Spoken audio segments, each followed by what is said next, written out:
I wouldn't want to piss off the big guy. Let's just put it that way.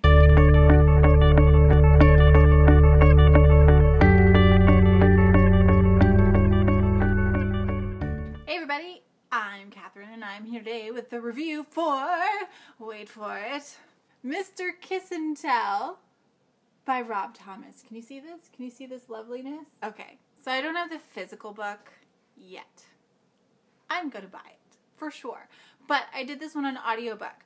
I pre-ordered it without the knowledge that Kristen Bell would not be narrating this second book like she did the first. So, bit of a letdown for that. However, even though the narrator is not a marshmallow, she did an okay job. Just okay. So Mr. Kiss and Tell starts off exactly where the $1,000 tan line ended, which is awesome because, as we all know, the $1,000 tan line was amazing because Veronica Mars is awesome and I could just gush all day about Veronica Mars. Okay, so technically, chronologically, Mr. Kiss and Tell actually happened several months after the events of the $1,000 tan line. And I would suggest that you do read the $1,000 tan line before reading Mr. Kiss and Tell, because otherwise you're going to be spoiled by pretty much the entire thing, because it's laid out there for you. What do you want? Are you growling at yourself in the camera? What I loved about this book was the fact that you get a lot more, not only Logan, but Weevil as well. So we are actually dealing with the end of the Veronica Mars movie concerning Weevil in this book. I know. There's a lot you actually have to catch up on before I feel as though you'd be ready to read this book. Unless you're okay with spoilers. In that case, have at it because it's totally worth it. So this is definitely a book for the fans, especially the fans who loved the TV show, loved the movie, and loved the first book. I can understand where someone who doesn't comprehend the basis of it all and didn't really like it wouldn't like the book either. The thing I didn't like about the mystery is the fact that you are told who did it from the very beginning. And the basis is really just kind of them figuring out how to prove that it was the guy, which actually was really interesting. I thought I was enraptured throughout the entire book because I was like, oh my God, is this guy going to get away with it or not? Plus, you find out a lot more that goes with the book as well. I felt as though, as much as, of course, the mystery was the basis of this book, a lot of it had to do with the relationship between Logan and Veronica. Now, backstory, Logan's in the Navy and is currently on shore leave, but a lot actually comes with that. And Veronica has to deal with a lot that comes with being in a relationship with someone who's in the military. And it takes a pretty big toll on her, as it would any normal person, I think. You're also seeing a lot of Weevil in this book. Not only his softer side and the results and the consequences of what happened due to the end of the movie, but you're really seeing what makes him tick as an adult as opposed to the juvenile delinquent he was in the TV show, which, let's face it, ladies, we all loved Weevil even though he was horrible.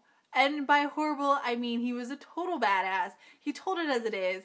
And he could beat the shit out of anybody who crossed him the wrong way. Another character that we got to see in this book was Deputy Leo, who I don't think is actually a deputy any longer, but let's face it, he will always be Deputy Leo in our hearts because that's who he is. I was concerned, let's put it that way, that they were bringing in the relationship of the past between Leo and Veronica, which of course happened in season 1 of the show and happened before she got together with Logan. So I was a little worried, that they would kind of evolve and things would happen because, as a direct result of the things that were happening with Logan and Veronica during the book itself. And let's just say I had a few palpitations once or twice and a near panic attack thinking, what if? What if? But you'll just have to read it and find out for yourself if it does or doesn't.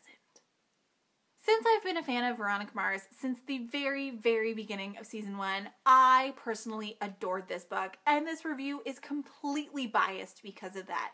I'm pretty sure that I could read the worst thing ever written about Veronica and Logan and all of the characters of Neptune and still be in love with it. So take that when you are watching this and seeing my immense joy of this novel. I understand I cannot separate my love for the series and the character apart from whether or not the book was well written. Yes, I had my problems with it, but ultimately I don't give a rat's ass because it's Rob Thomas and Veronica Mars is awesome. I mean, I'm the girl that wore the Team Dick t-shirt to the opening night of the movie. Let's just put it that way. If you love mystery and intrigue and you are a huge fan of the series, I say without a doubt, go out, get this book, read it, listen to it. I don't care as long as you don't steal it, because that would be bad. And then Veronica Mars would give you a frowny face. However, if you haven't already become a fan of anything to do with Veronica Mars, go in with an open mind. It also really does help, even if you don't watch the TV show, if you at least watch the movie and read the first book before reading the second one. Unless, like I said, you don't mind spoilers. In that case, just go. Be free. Do what you will. Personally, I find you do get more of it when you know the full backstory, because all of these awesome little things just come into play from not only the book and the movie, but the TV show as well. I mean, Veronica gets her pony in this book. Let's just put it that way. How long has she been asking for that goddamn pony? I actually really want to steal the idea of pony for myself. So that might happen. Finally, there is the problem of the narrator. Personally, it did take a while, but after listening to the first book on audio with Kristen Bell narrating it and doing all of the voices of all of the characters to a T, it was a little difficult to listen to someone else narrating. Granted, had she have done any other book, I'm sure I would have been a huge fan of the narrator. She did a really good job.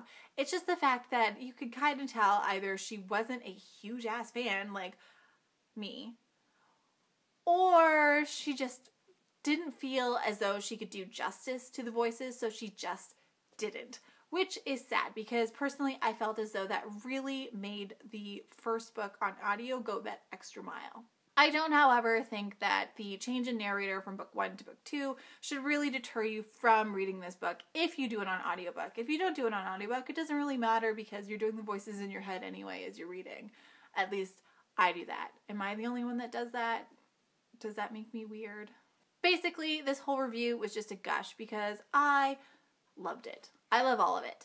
And I will continue to love all of it, and I really, really want a third book.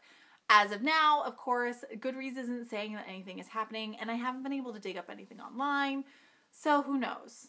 We can cross our fingers, fellow marshmallows, because it just might happen one day in the future. Let's face it, it took like 10 years for the movie to get made, so a third book is not out of the question. So let me know down below if you are a fellow Veronica Mars fan, if you have no idea what I'm talking about, or if you think that Veronica Mars sucks, in which case I will politely disagree with you and then forget that you ever commented after I comment back very nicely. I'm just kidding. Get it going down below. I'll also list in my down bar where you can find me online. And yeah, until next time, guys, happy reading.